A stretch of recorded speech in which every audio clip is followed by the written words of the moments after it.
Ef þið vantar orku yfir daginn, eru til ótal betri leiðir til að hlaða líkamann en að fá sér orkudrykk.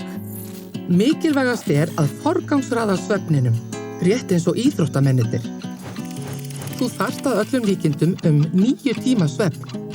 Sumir þurfa meira, aðrir komast upp með aðeins minna.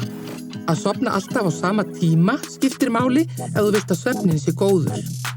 Það hjálpar að hafa náttljós með rauðleitri birtu og lesa bók. Passaðu bara að hafa hann ekki of spennandi. Svæfandi skólabók væri fullkomin. Settu svefnin í forgang og sjáðu hvernig það líður. Þú þarft örugglega minna á koffíninu að halda.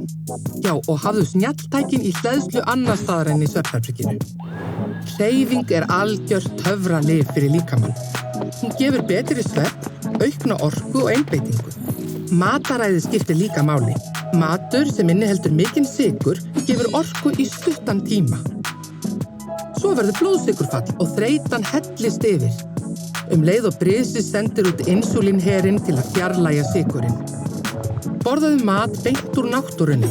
Fisk, kjúkling, baunir, egg, gróft brauð, ávexti og grænmeti.